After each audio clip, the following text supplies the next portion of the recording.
Okay, so we're going to go over chapter 2 in gerontology.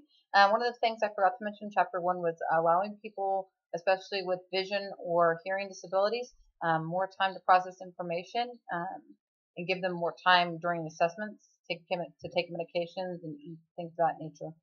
So I just forgot to mention that before. All right, chapter 2 is, again, doesn't have that much content in it. ANA, again, the American Nurses Association, defines the scope of practice, and standards of care. The three elements that ANA is looking at is the quality, the safety,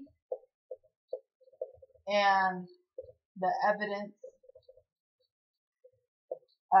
as used by nurses in the healthcare system. Gerontology nursing, remember I said there was geriatrics and gerontology. Gerontology nursing provides the provision of high-quality care to older adults, promotion of autonomy, wellness, optimal function, and comfort. So, gerontology nursing, and this is a need to know. The aspects that a gerontology nurse will look at is going to be high-quality care,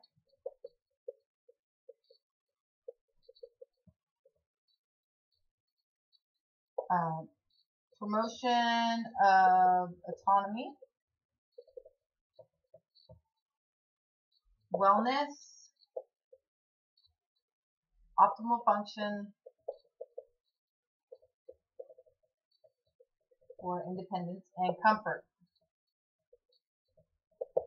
All right, chapter 2 also looks at the amount of nurses that they have and the shortage of nurses that there's going to be. They've associated shortages with nursing with a higher morbidity rate and lower nutritional intake, especially in long-term setting. Of course, you can have additional education and certification in gerontology.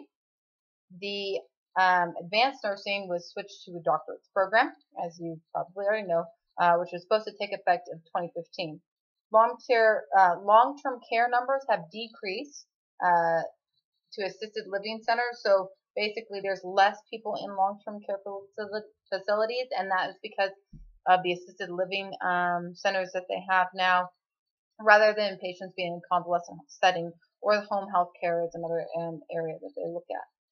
Key roles of a gerontology nurse are to advocate, which is always a nurse's role, advise the rights of older people, educate. Remember, health promotion is not wasted on older population. Gerontology nurse will also serve as a manager, especially when it has to do with the older population. Maintain current and relevant information regarding the older population and their treatment. Consultant, they advise other providers. So when a person has an older patient, they might advise that particular nurse or healthcare provider as to what would be best for that patient based off of maybe reduced kidney function, things of that nature. And they also serve as a researcher, so gathering data and making sure that data and evidence-based practice is maintained for older population. Queason, which is the quality safety education for nursing. Their primary job is to make sure that nurses have the right amount of education to be able to provide care for patients. And their challenges are preparing nurses for patient care with the predominant focus of patient safety. And you've heard that mentioned before. That's quality and safety education for nurses. Functional health patterns. They're interrelated groups of behaviors that provide a whole view of the person. All right, for functional health patterns is very important for older populations because it can be used to identify the actual potential health problems. And of course, we're going to get our nursing diagnoses and interventions from there. 11 health patterns that they look at allows for the diagnosis or the nursing diagnosis, like I said. So, health patterns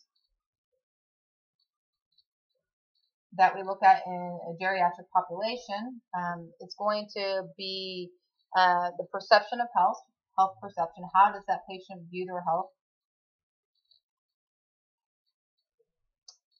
Nutrition, elimination, and activity. Elimination and activity or exercise. Sleep and rest cycle, cognitive perception, and self-perception. So sleep, cognitive function, and self-perception. How do they view themselves in relation to the world? Sexuality and reproduction, their roles, coping, and values. So sexuality, roles, their ability to cope, and their values. So these are the 11 health patterns that we're looking for in a geriatric population. 2, 3, 4, 5, 6, 7, 8, 9, 10, 11. Just want to make sure there's 11. And when you look at those, again, you can figure out where there's going to be possible issues with the patient, and you can get your nursing diagnosis and interventions from those 11 health patterns. The goals of nursing care are linked, of course, to the diagnosis. So if my nursing care does not link me to the diagnosis of the patient, it's really not very effective. They're mutually formed. Again, the patient and the family and caregiver should be all involved in this, or whoever they've designated. Be culturally appropriate. So if I tell you you're going to increase protein by eating pork and you don't eat pork, then that's not very culturally appropriate, obviously. Time frame, the time in which it should be used in, adequate reflection, and be measurable. So part of your SMART goal setting, but be measurable. So you should have measurable goals. Instead of walk a little bit, it should be walk 20 feet. Ethics guide the code of nurses and introspective statements. Let's get that. So those were your health patterns. This is the need to know, and it's a little bit longer. So this is the ethical guide, or the statement, introspective statement for nursing. Obtain informed consent, obviously. You're again making sure they have advanced directive, and appropriateness of emergency treatment. So directives and emergency treatment. Do I resuscitate? Do I not resuscitate? Patient, you're going to maintain patient confidentiality. Try and eliminate restraint and provision of palliative care. So palliative care, end of life care, limit restraints, whether it be chemical or physical, and patient confidentiality, which should be included in all things. The surrogate decision making, so who they've made in charge of their decision making if they are not able to. Access to complementary treatment. So who's going to make the decision making, and that's also part of your decision making. Part of your cultural competence, who make the decisions for the family if it's a cultural thing. Fair distribution of resources. So be fair with resources. One patient shouldn't get more resources than another. And economical decision making, what's the cost versus benefit.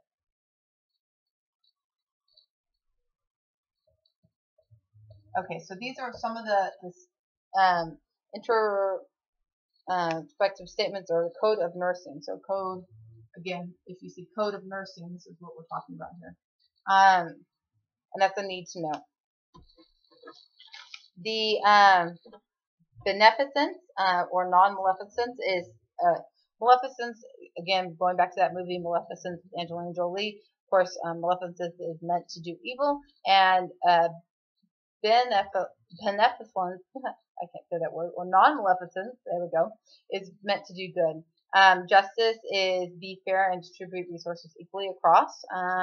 And autonomy, of course, is to respect the patient's needs for self-determination and freedom and patient's rights. So I get to choose my treatment plan. And that is chapter 2 in 10 minutes.